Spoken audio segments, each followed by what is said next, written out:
Hello, nous revoilà encore pour poursuivre nos études sur la Genèse et la vie d'Abraham et de Sarah.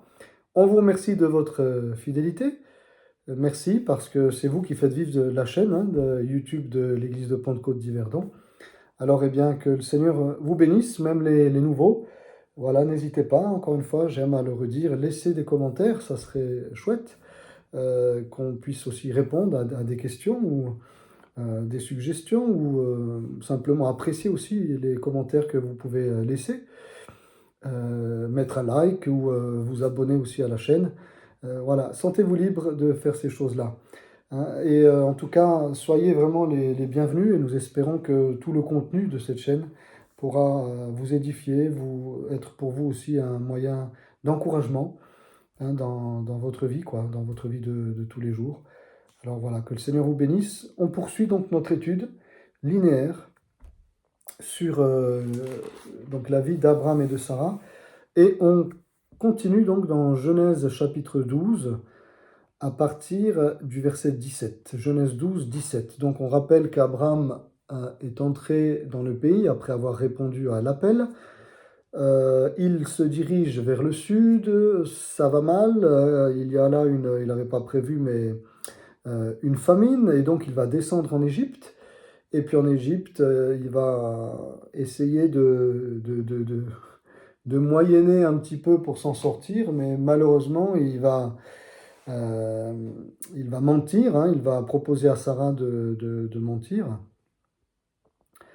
euh, et de dire que c'est sa sœur, et voilà, qu'Abraham est son frère et qu'elle est sa sœur, pour qu'il soit bien traité.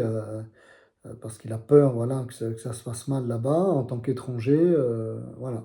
Donc on a vu tout ça, et puis maintenant on veut voir comment ça va se terminer, cette histoire, cette descente en Égypte, ça va se conclure.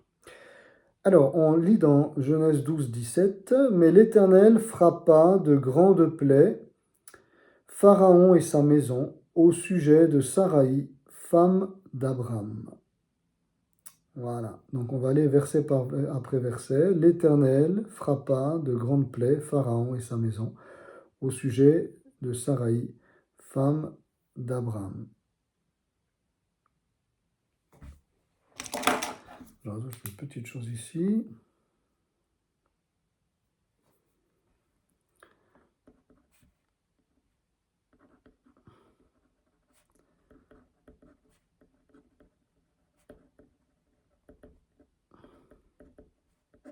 Voilà, donc il y a un petit adversatif, comme on l'appelle en grammaire, un adverbe de contradiction qui vient donc nous montrer entre le verset 16 et le verset 17 que le Seigneur n'est pas OK avec la solution qu'avait trouvée Abraham pour soi-disant s'en sortir en Égypte, c'est-à-dire de livrer quasiment sa femme aux Égyptiens, et notamment aux autorités d'Égypte. Donc, mais l'Éternel frappa. Donc, ça veut dire qu'il y a là euh, un aspect très très important qui nous est indiqué au travers de cet adverbe, c'est que Dieu ne marche pas dans les combines d'Abraham. Vous savez, frères et sœurs, chers amis, nous, on croit que parfois le Seigneur, il va nous laisser faire, voilà, qu'il va accepter nos combines, nos demi-mensonges ou nos demi-vérités. Mais au final, non, le Seigneur veut qu'on règle ces choses-là. Et il ne va pas nous laisser en paix et il ne va pas nous laisser tranquille. Il ne va pas laisser, comme on dit, pourrir la situation, mais il va y mettre la main. À un moment donné, Dieu va y mettre la main. Et pour nous montrer, non, non, là, je ne suis pas d'accord avec ce que tu as fait. Je ne suis pas d'accord avec ce que tu as combiné. Je ne suis pas d'accord avec tes calculs. Je ne suis pas d'accord avec ta façon de faire. Je ne suis pas d'accord avec ton comportement. Je ne suis pas d'accord. Je dis non et je vais le montrer. Ce petit mot mais. L'Éternel frappa de grandes plaies Pharaon et sa maison au sujet de Sarai, femme d'Abraham. Premier point, je dirais que l'Éternel frappe. On voit ici la colère de Dieu. Dieu n'est pas simplement amour, bien sûr il est amour, mais dans son amour il est aussi justice. Il est appelé aussi l'éternelle justice. Il y avait Tzidkenaou, euh, la justice de Dieu, l'éternel est justice. Et je crois que c'est un point extrêmement important. On n'a pas un Dieu et heureusement, qui va passer au-dessus des péchés des hommes et puis qui va accueillir tout le monde dans son ciel, ou même ici-bas sur terre, qui va ouais, ne pas tenir compte des fautes les hommes que nous pouvons commettre, mais dans notre endurcissement ou dans notre aveuglement, on peut provoquer effectivement la colère de Dieu, mais ici, elle n'est pas tombée sur Abraham, sur le vrai coupable, parce que le vrai coupable, est-ce que c'est Abraham ou est-ce que c'est Pharaon? C'est Abraham. Bien sûr que Pharaon n'avait pas aussi à, à prendre une femme comme ça, étrangère, qui venait pour simplement parce il l'a trouvé ça à son goût, etc.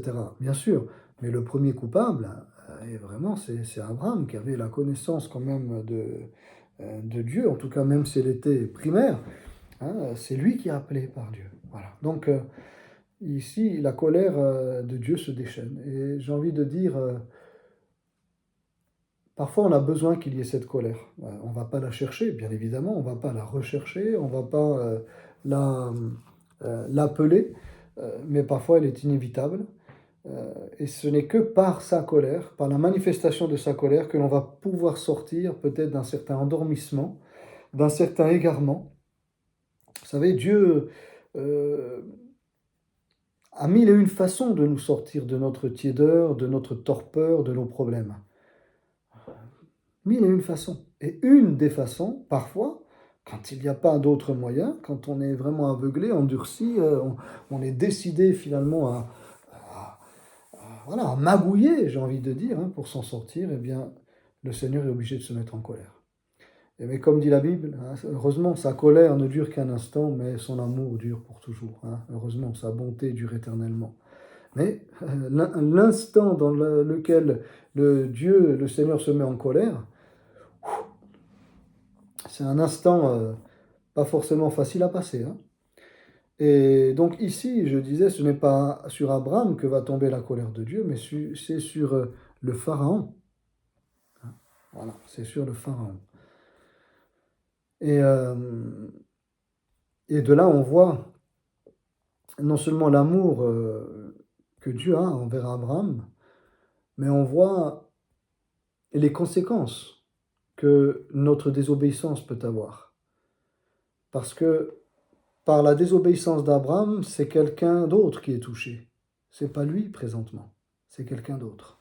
Puis deuxième point, l'Éternel frappa de grandes plaies Pharaon et sa maison. Deuxième point, sa maison. Abraham est la cause non seulement de la colère de Dieu pour un homme, mais pour toute une famille, pour toute sa maison. Et qu'ont-ils fait eux? Bon, Pharaon, il n'avait pas à convoiter comme ça la femme une femme étrangère qui passe. Il n'avait pas à convoiter, c'est vrai. Mais à l'intérieur de sa maison, bon, on va dire oui, mais les grands de Pharaon la virent aussi et la vantèrent à Pharaon. Et c'est à cause de ça que la femme, elle a été emmenée dans la maison de Pharaon. C'est vrai. Eux aussi, ils ont fait preuve de convoitise. Mais dans la maison de Pharaon, il y avait aussi sa famille. Donc ses enfants, très certainement une ou plusieurs femmes, mais c'était quand même sa famille. Et eux n'avaient rien fait. Donc des innocents peuvent pâtir de notre désobéissance. Des innocents peuvent être rappelés à l'ordre à cause de nous, par Dieu à cause de nous. C'est ce que nous montre ici la parole de Dieu. Et Dieu va se servir de cela pour nous montrer que, voilà, ce qu'on a fait, le Seigneur, il n'est pas passé par-dessus. C'est pire, je dirais, que si le Seigneur s'en était pris à Abraham. Parce que quand on fait mal et puis que Dieu se met en colère contre nous, bon, voilà, on se dit, c'est mérité, et puis le Seigneur nous a réveillés comme ça. Mais quand c'est quelqu'un d'autre ou une famille, des personnes qui sont touchées à cause de nous par Dieu, ben là, vous vous rendez compte, ce sentiment de culpabilité? On se dit, mais Seigneur, c'est moi qui ai mal fait. Eux, ils ne méritent pas. Ou en tout cas, bien sûr qu'ils méritent aussi, dans le sens que, comme je le disais tout à l'heure, ils ont convoité. Mais les frères, les sœurs, je sais pas moi, qui avaient là, les enfants, les femmes de Pharaon, eux, ils ont rien demandé. Et ça, c'est un constat aussi dans la vie de tous les jours. Notre désobéissance a toujours des conséquences. Alors, plus ou moins graves, bien évidemment. Euh, mais c'est terrible que parfois le Seigneur nous rappelle à l'ordre en voyant que ça se gâte pour des personnes que nous fréquentons ou pour des personnes que nous connaissons à peine ou pour des personnes avec lesquelles, en tout cas, on a essayé voilà, de magouiller euh, ou de machiner une solution qui n'a rien de biblique et voilà, hein, et qui est purement humaine. Et on est, ouais, on n'est pas bien là parce que finalement,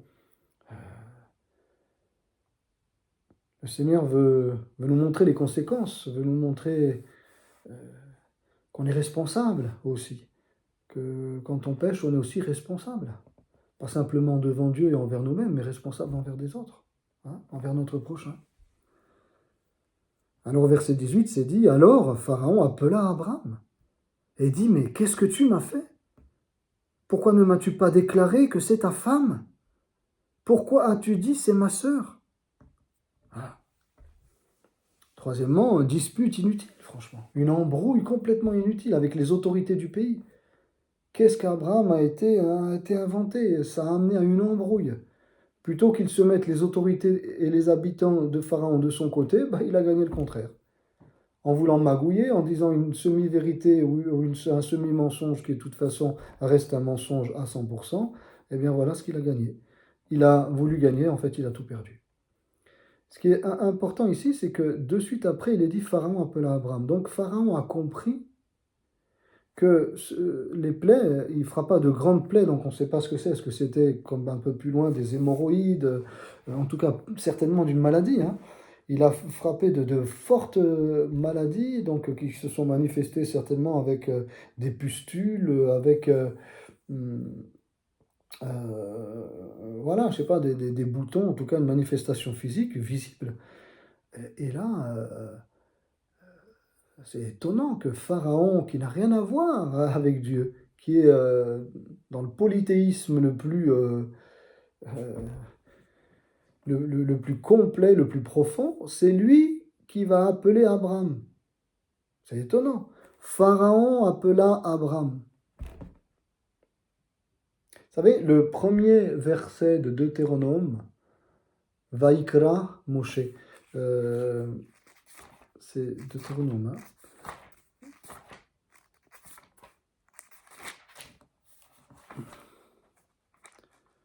Dieu appela Moïse.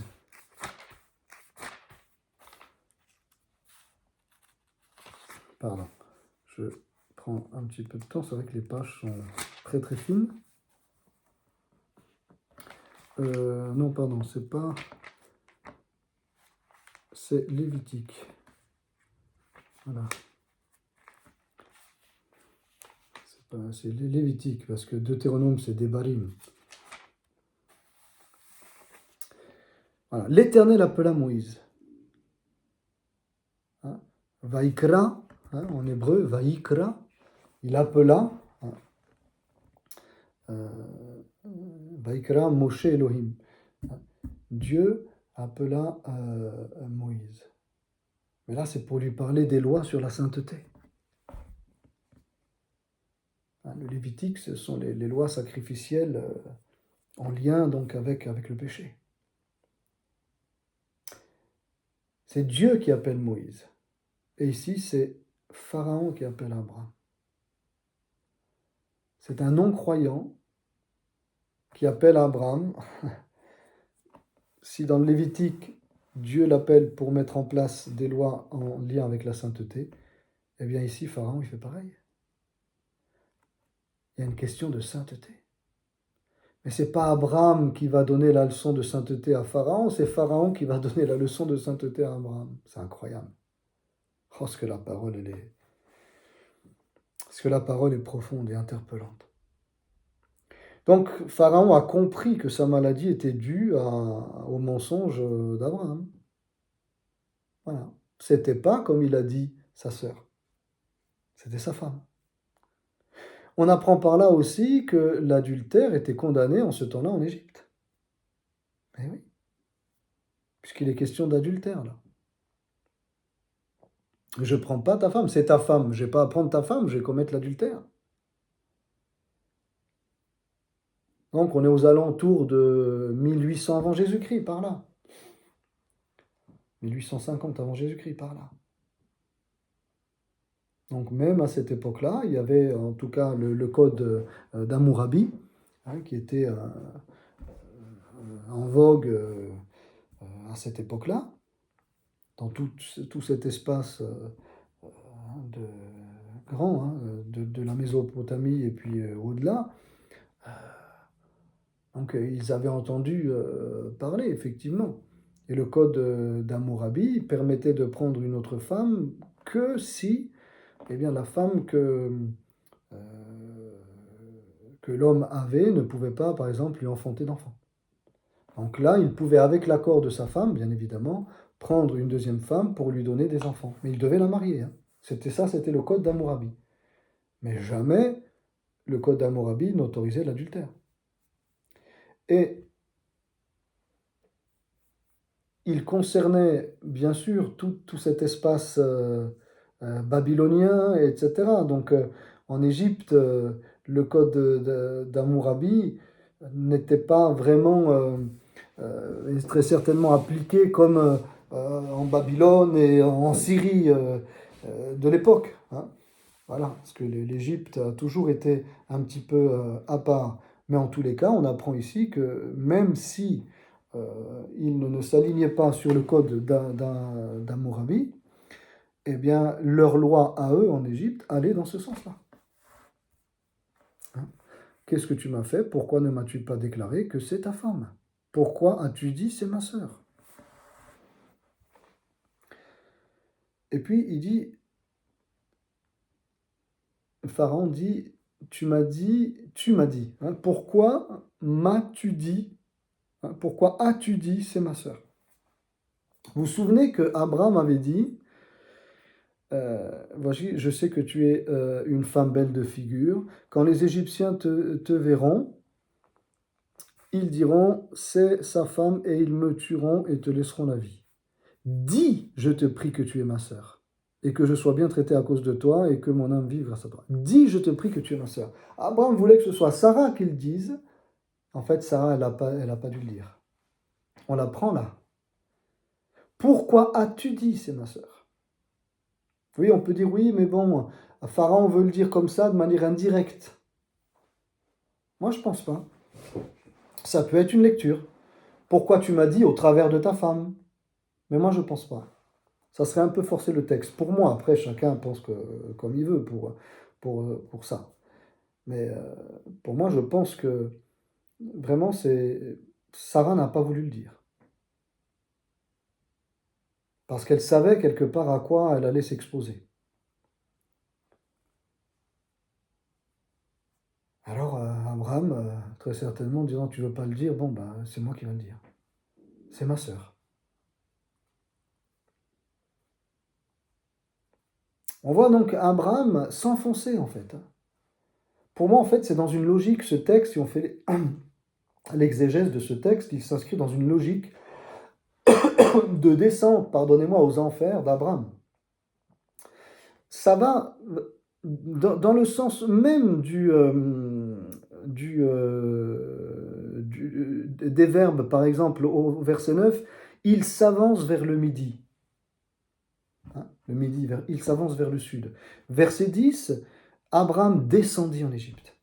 Il descend, il descend. Bien sûr, on comprend que ce n'est pas juste physique, c'est pas juste une position géographique, mais spirituelle, morale. Il descend en Égypte. Déjà, il a peur, il ne consulte pas Dieu, il prend une initiative qui lui est propre, d'accord? Il invente un mensonge, une manigance, d'accord? Et puis, il accepte de recevoir tous ces cadeaux, etc., de la part de Pharaon. Hein. Voilà. Il n'agit pas, il s'enfonce, et puis voilà. Donc on comprend bien que dans cette descente, il a dû le dire. C'est ma femme. Et je crois vraiment combien nous devons veiller parce qu'un péché en emmène un autre. Parce qu'une petite écartade en emmène un autre. On dit souvent, bon, ce proverbe, ben, il vaut ce qu'il vaut, mais qui vole un œuf vole un bœuf.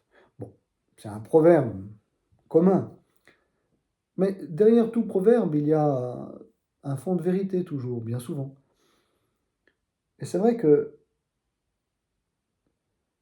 le péché, c'est très subtil. Ça peut commencer avec quelque chose de apparemment anodin ou justifiable, à nos yeux en tout cas, pour la bonne cause. Pour Abraham, c'était la bonne cause. On va s'en sortir. On a quand même des centaines de personnes derrière nous. Hein, on comprend tout ça grâce au texte plus tard. Il y a quand même des serviteurs et des servantes à nourrir. J'ai bien sûr ma femme, j'ai Lot, hein, mon neveu, avec sa femme, avec ses deux filles, etc. Euh, donc ça, c'était sa famille. J'ai des serviteurs et tout, il faut trouver une solution. Donc, il a justifié. Et donc, on justifie c'est pour une bonne cause. Voilà. Je pêche pas, je mens pas parce que j'en ai envie. Mais la situation fait que je peux pas faire autrement. Je suis bien obligé de m'en sortir. Vous voyez, Abraham a dû rentrer un peu dans ce cercle vicieux-là. Hein, je fais un pas vers le péché, puis après un deuxième, puis après je finis complètement par m'embourber dans le péché.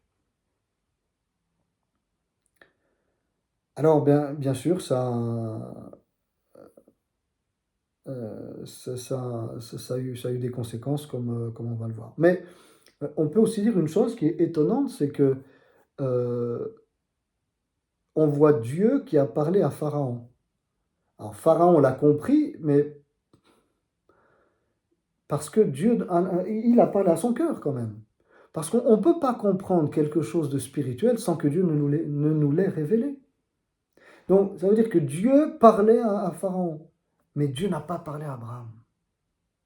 En tout cas, a parlé à Pharaon, Dieu a parlé à Abraham, mais Pharaon a écouté Dieu, mais Abraham n'a pas écouté Dieu.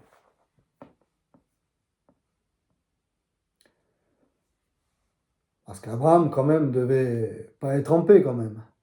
Pas être en paix, quand même. Même si il s'est dit, je m'en suis sorti comme ça. Sa femme, elle est partie dans la maison de Pharaon, quand même. Enfin, je sais pas, ça devait quand même lui trotter, hein. Je sais pas, moi. Ceux qui sont mariés, on est quand même des maris aimants. Enfin, je sais pas. Sa femme, elle est dans la maison d'un autre, hein. Voilà. Qu'est-ce qui va lui arriver? Tout était possible, surtout à l'époque, vous imaginez. Donc, très certainement que la conscience d'Abraham devait le travailler. Et, mais il était imperméable à la voix de Dieu. C'est pas lui qui réagit. Alors, Pharaon appelle Abraham. Et moi, je sais pas, ça m'a vraiment frappé, ce parallèle avec Lévitique, chapitre 1er, verset 1. Hein? Vaikra Elohim el Moshe. Dieu appela Moïse. Vaikra. Ça commence par appeler, hein, en hébreu. Appela Dieu Moïse. Hein. Ça commence par appeler. Donc il y a vraiment un accent qui est mis sur le fait que quand Dieu adresse une parole, c'est important. Quand Dieu s'adresse à quelqu'un, c'est important. Donc Pharaon écoute, mais Abraham n'écoute pas. C'est incroyable. Bon, tout est inversé, vous voyez. C'est comme quand un inconverti va nous reprendre. Il dit, mais t'es pas chrétien, toi? Pourquoi tu parles comme ça? Pourquoi tu fais ça? Pourquoi tu tolères ça? Pourquoi tu rigoles de ça? T'es pas chrétien? Normalement, tu devrais pas rigoler. Et moi, je rigole pas et toi, tu rigoles. Normalement, t'aurais pas dû accepter d'aller là, ou t'aurais pas dû accepter cette magouille. C'est bizarre. C'est toi qui es chrétien, non? C'est toi qui as ces valeurs-là, normalement. Là, c'est la pire des hontes. Quand Dieu permet qu'on soit remis en place par des non-croyants, c'est la honte totale. Totale. Parfois, malheureusement, il faut ça pour nous sortir de notre torpeur, je vous dis, pour susciter en nous une réaction. Parce que sinon, peut-être on continuera à s'embourber encore dans notre péché et à poursuivre sur le chemin de l'obéissance. Grave conséquence, verset 18. Pourquoi as-tu dit c'est ma sœur? Aussi l'ai-je prise pour femme.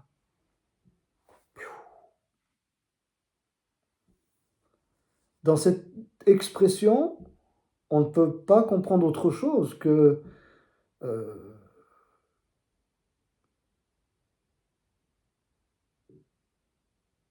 comme si il l'avait mariée, quoi. Donc il l'a prise avec lui, quoi. On comprend. Aussi l'ai-je prise pour ma femme.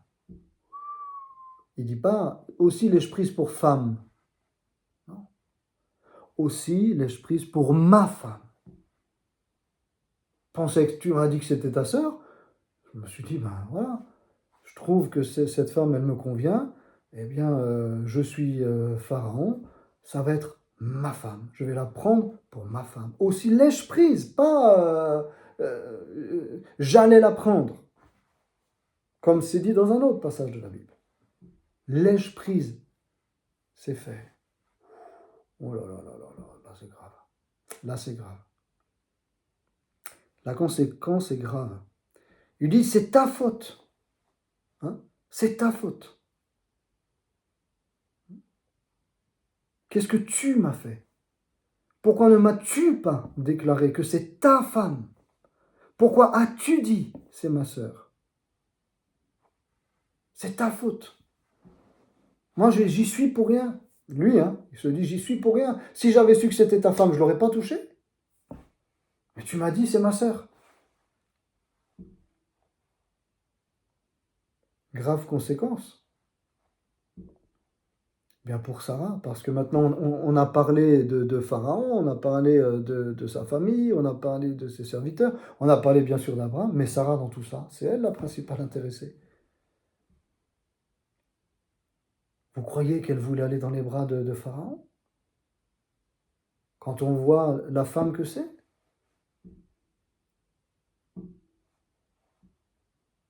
Elle a subi une expérience terrible. C'est pour ça que je ne pense pas que Pharaon a voulu dire indirectement que c'était, quand il dit « Pourquoi m'as-tu dit hein, ?» qu'il aurait dit indirectement à Abraham par l'intermédiaire de ta femme. Non, je pense vraiment que c'est Abraham qui l'a dit et que Sarah n'a pas voulu le dire. Qu'elle a été contrainte d'entrer dans la maison. Horrible, terrible.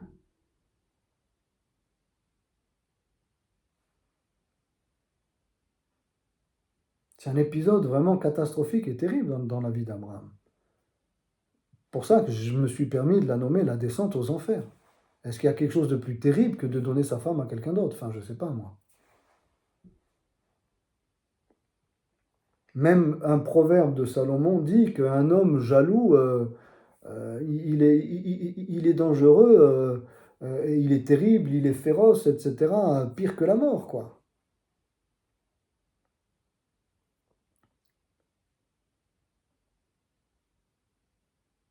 Donc, grande catastrophe, c'est elle qui a subi. Donc, elle, pour le coup, elle était innocente. La véritable innocente là-dedans, c'est Sarah. Elle n'a rien demandé. Elle n'a pas fait ce que Abraham lui a dit. Parce qu'on peut être soumis dans tous les domaines, et quelle que soit la configuration, le couple, à l'église, une autorité avec le patron, etc., au travail ou ailleurs, on doit être soumis, oui, mais si l'autorité que Dieu a placée à côté de nous nous demande de faire des choses qui sont contraires à la parole, on est en droit, c'est notre devoir de désobéir pour obéir à Dieu. Et là, ça rejoint ce que dit Pierre. Et bien plus tard, mieux vaut obéir aux hommes, mieux vaut obéir à Dieu qu'aux hommes. Mieux vaut obéir à Dieu qu'aux hommes. Et là, je pense que c'est ce qu'a fait Sarah. Parce que c'est Pierre aussi qui dit que Sarah a été soumise à Abraham en toutes choses. Voilà. Dans les choses qui étaient divinement approuvées. Pourquoi as-tu dit c'est ma sœur? C'est lui qui a dû le dire. Sarah, elle savait comment ça allait se terminer. C'est quand même tragique. C'est vraiment un épisode tragique de la vie d'Abraham.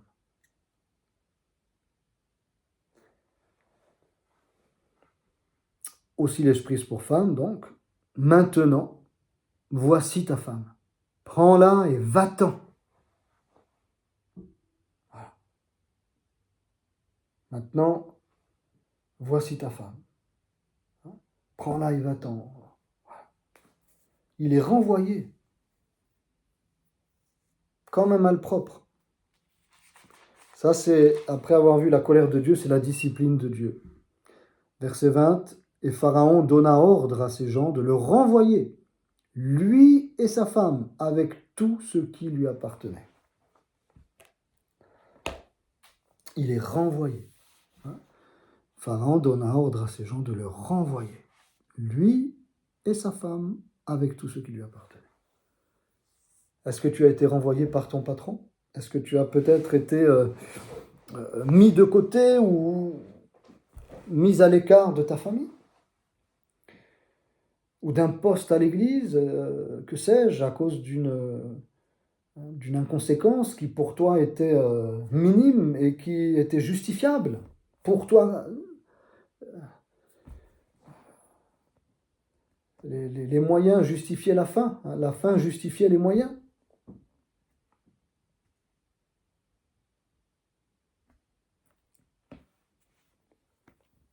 Alors, eh bien là, réfléchis.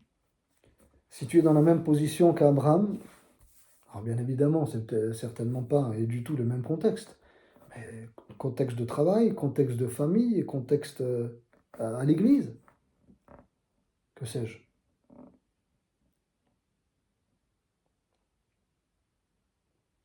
Que tu es renvoyé, on t'a chassé, toi le chrétien ou toi la chrétienne. Et maintenant, qu'est-ce qu'il a gagné Abraham? Il a tout perdu, il n'a rien gagné du tout. Parce que là, il aurait même pu perdre sa femme.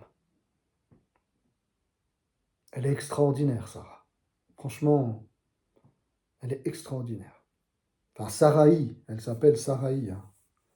Voilà. Elle est extraordinaire. En français, on pourrait dire, par un jeu de mots qui n'a rien à voir avec l'original et qui vient purement de moi, Saraï, Aïe, hein, Aïe, Aïe. Voilà. Alors je retiens un peu comme ça, hein, des moyens mnémotechniques, mais après Sarah, voilà. Ok.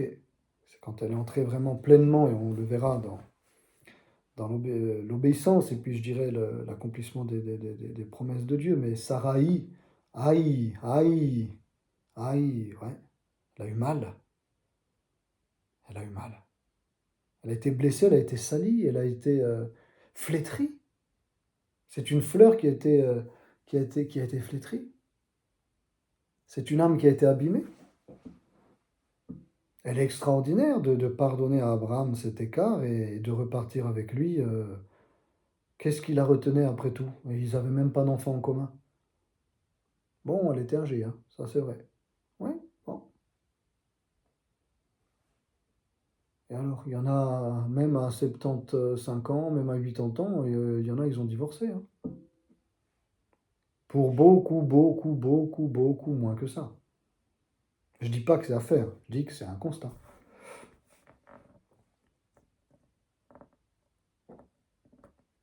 C'est elle, la,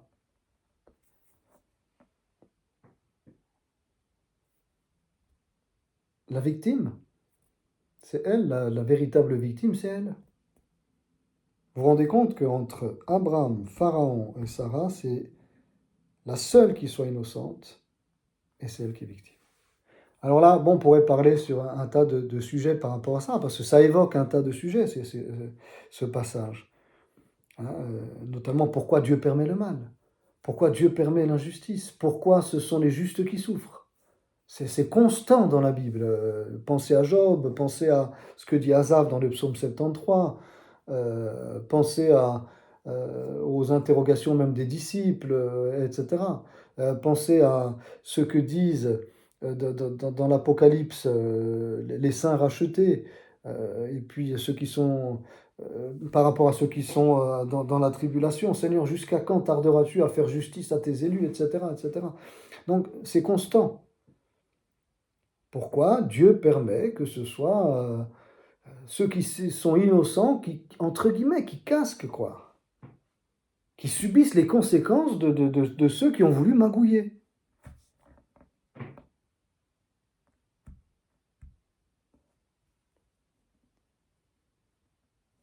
Alors on peut trouver toutes sortes de réponses qui sont bibliques, qui sont théologiquement acceptables, etc. Bien sûr, mais en attendant, vous croyez que vous auriez pu faire une belle leçon de théologie à Sarah en lui disant oui, mais tu sais, grâce à ça, eh bien, Abraham va comprendre ce que c'est que le pardon de Dieu.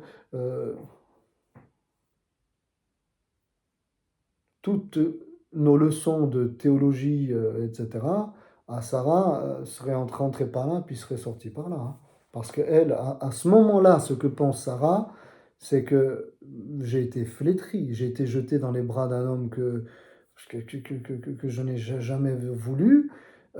J'ai été trahi par mon mari parce que c'est pas lui qui est parti avec une autre femme, mais c'est lui qui m'a jeté dans les bras d'un pharaon et qui m'a pris pour sienne. Il m'a trahi. On est mariés depuis tellement d'années. Comment il a pu avoir cette faiblesse? Abraham, comment a-t-il pu avoir cette faiblesse de cœur, cette faiblesse dans la volonté, cette faiblesse dans le courage? C'est mon mari, après tout. C'est mon mari. Quelle femme ne se serait pas posé la question, et à juste titre? Alors, je vais vous laisser là avec ces questions, puisqu'on verra la semaine prochaine quelle va être la réaction d'Abraham, et puis bien sûr de Sarah et de la famille. Dans le chapitre 13, hein, puisqu'on commencera le chapitre 13 tout doucement. Mais je vous laisse avec ces questions. Avec ces questions, euh,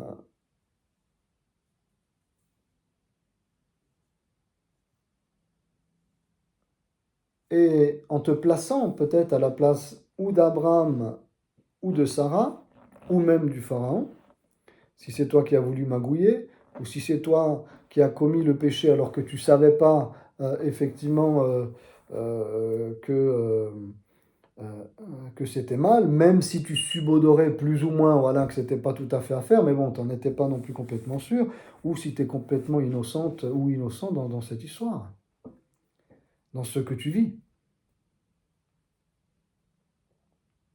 En tout cas, il est renvoyé, c'est dit dans la Bible, on l'a lu, il donne ordre à ces gens de le renvoyer lui et de renvoyer Abraham, lui et sa famille. Hein.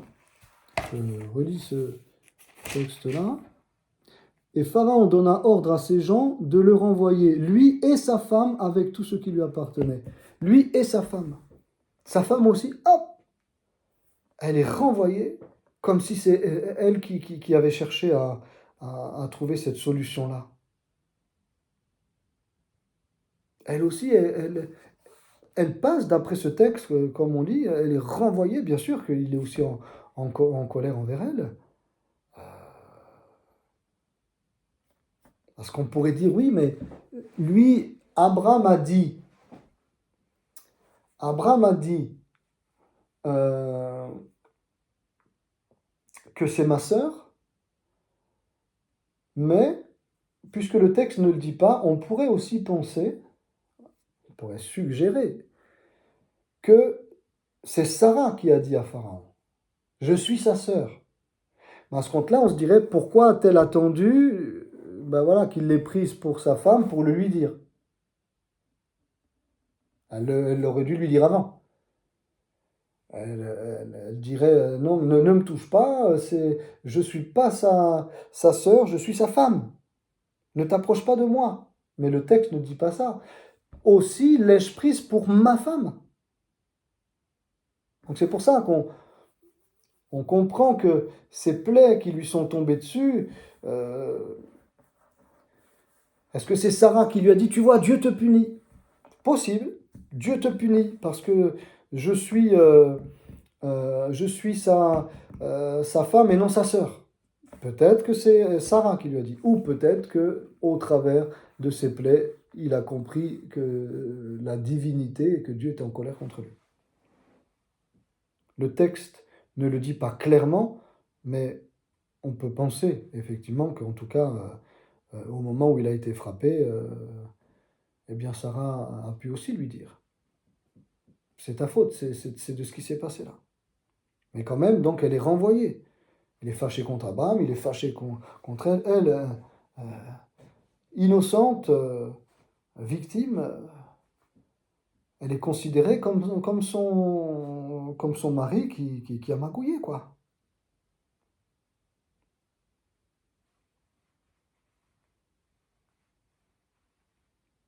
Donc, la faute est retombée sur Pharaon, les conséquences sont retombées sur Pharaon, la faute est aussi retombée sur Sarah, et les conséquences sont aussi retombées sur Sarah.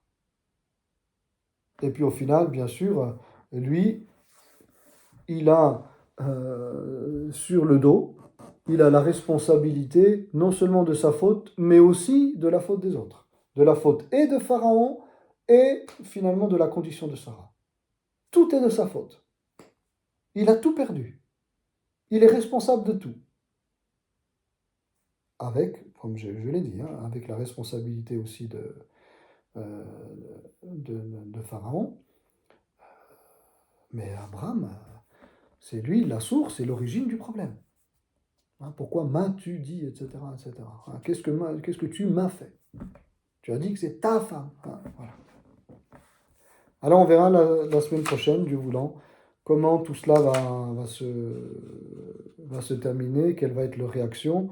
Voilà. Alors que Dieu nous aide, et si on a été renvoyé par le patron, si on a été mis de côté par la famille, si on a perdu un poste comme ça à l'église ou quoi, sachons aussi discerner là peut-être la discipline de Dieu, la discipline du Seigneur qui n'a pas approuvé ce qu'on a fait et qui nous corrige.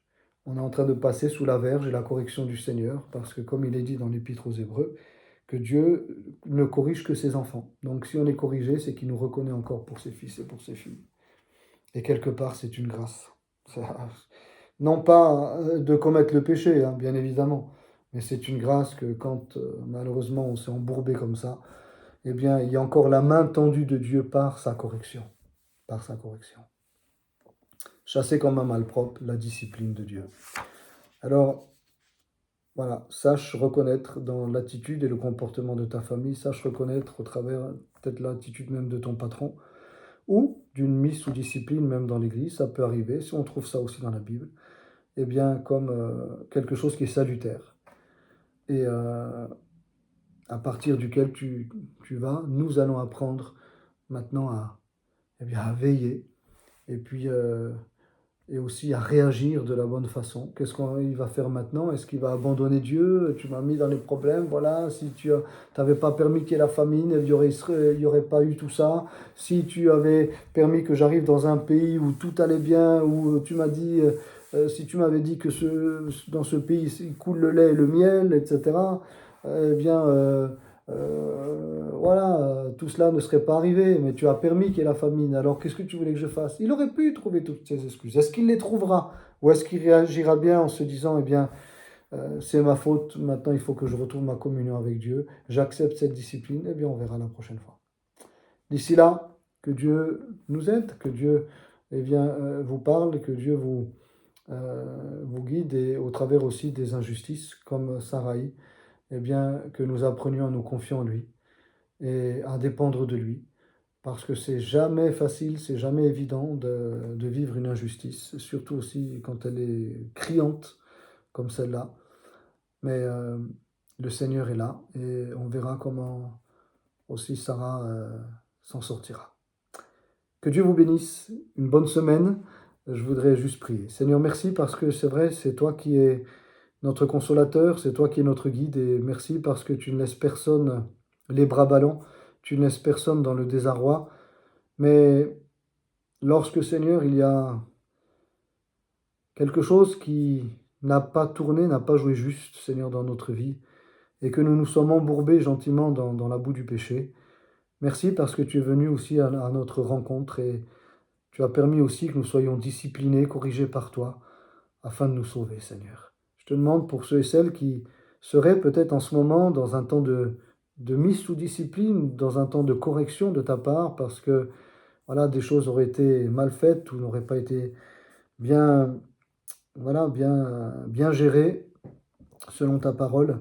Je te demande vraiment que ta grâce puisse les inonder et qu'ils puissent accepter déjà dans un premier temps cette correction, cette mise sous discipline de ta part, qu'ils puissent l'accepter dans un deuxième temps, eh bien, prendre une décision et réagir de la meilleure façon qui soit.